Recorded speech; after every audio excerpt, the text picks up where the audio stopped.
Hey guys, welcome back to our YouTube channel decode bits. So guys, आज की video में हम heading elements के बारे में सीखने वाले हैं। सो चलिए शुरू करते हैं। So what is heading element in HTML?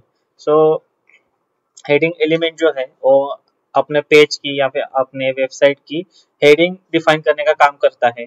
So headings element के अंदर अलग अलग टाइप के हेडिंग एलिमेंट्स होते हैं जो कि H1 से लेके H6 तक होते हैं। So it's just like a heading hierarchy. So H1 से लेके H6 तक है हेडिंग की एक हिराची है। तो अपने वेब पेज पे अगर हमें मेन हेडिंग डिफाइन करना है तो मेन हेडिंग डिफाइन करने के लिए हम H1 एलिमेंट का यूज करेंगे, और अगर हमें कोई सब हेडिंग डिफाइन करना है और सब हेडिंग का भी सब हेडिंग डिफाइन करना है तो हम उस केस में H2 या H3 का यूज करेंगे, एंड अकॉर्डिंगली हम H6 तक यूज कर सकते हैं। तो heading element is used in HTML to define the heading of the page. तो हमारे पेज का हेडिंग डिफाइन करने के लिए हम हेडिंग H1 टू H6 ये जो हेडिंग्स एलिमेंट है उनका यूज करते हैं।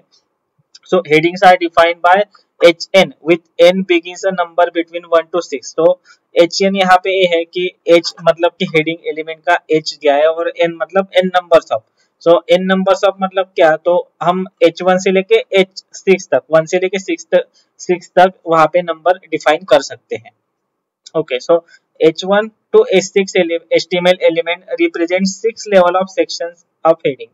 So 6 लेवल की जो हेडिंग के सेक्शंस होते हैं उनको डिफाइन करने का काम H1 से लेके H6 तक जो एलिमेंट है वो करते हैं। सो इसका हम अभी एक एग्जांपल करके देखेंगे। सो इसके लिए हम चलते हैं अपने HTML के कोड में। सो ये विजुअल स्टूडियो कोड में आप HTML का जो बॉयलरप्लेट कोड है वो कोड यहाँ पे हमने डिफाइन करके रखा है। सो अभी हम H1 का यूज करेंगे। सो अगर हमारा वेब पेज है और वेब पेज का हमें हेडिंग डिफाइन करना है तो हम उसे H1 के अंदर डिफाइन करेंगे। सपोज मुझे डिकोड बिट्स लिखना है। सो मुझे अपने वेबसाइट का नाम लिखना है। सो मैं यहाँ पे लिखूंगा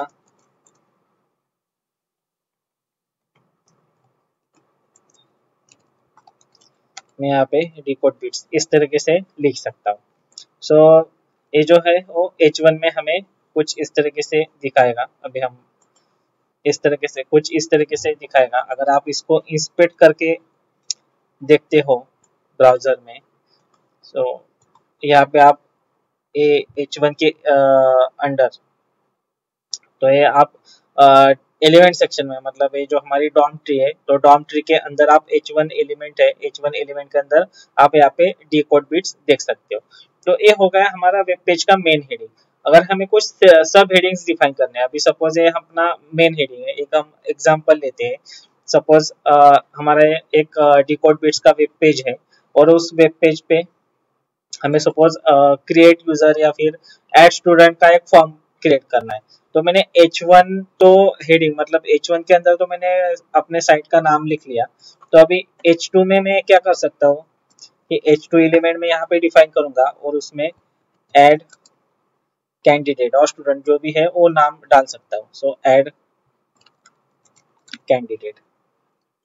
सो मैं अगर यहाँ पे इसको सेव करता हूँ और यहाँ पे हम वेब पेज पे देखते हैं तो देखो ये कुछ इस तरीके से दिखेगा हमें। तो ये थोड़ा बोल्ड में होता है, इसका फॉन्ट साइज फॉन्ट वेट ज्यादा होता है H1 का, और उसके मुताबिक H2 का जो है वो थोड़ा कम होता है। तो इसको बोलते हैं हम सब हेडिंग।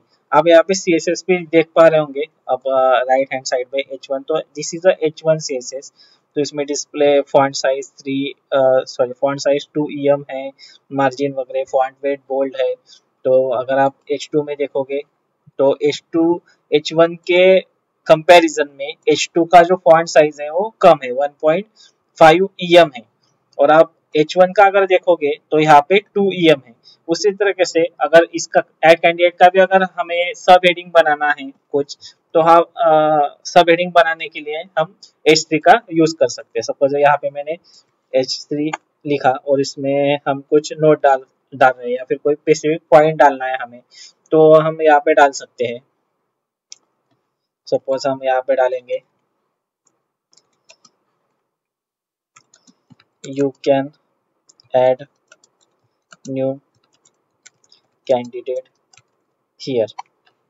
इस तरीके से हमने एक पॉइंट डाला। अभी हम इसको देखेंगे तो देखो ये जो H2 था इसके इससे भी छोटा हमें H3 दिख रहा है।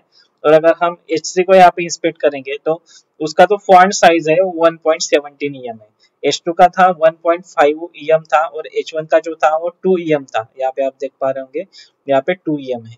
तो इस तरीके से हम H1, H2 and H3, H4, H5 को डिफाइन कर सकते हैं। वैसे ही हम अभी H4, H5, H6 को भी देख लेते हैं।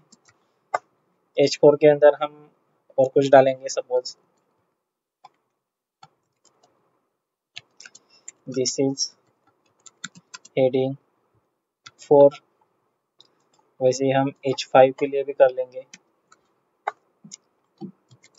This is heading 5, and same thing we are doing for H6, so this is heading 6।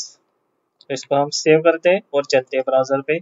तो देखो आप यहाँ पे ब्राउजर पे देख पा रहे होंगे, तो दिस इज हमारा H1 था, H2 था, H3 था, H4 है, H5 है और H6 है।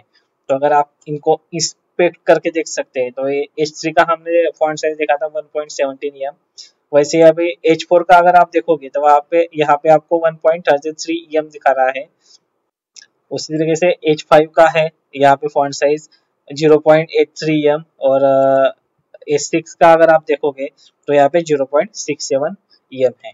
सो इस तरीके से गाइज आप अपने वेब पेज के हिसाब से या फिर रिक्वायरमेंट से आप हेडिंग्स डिफाइन कर सकते हो H1 से लेके H6 तक।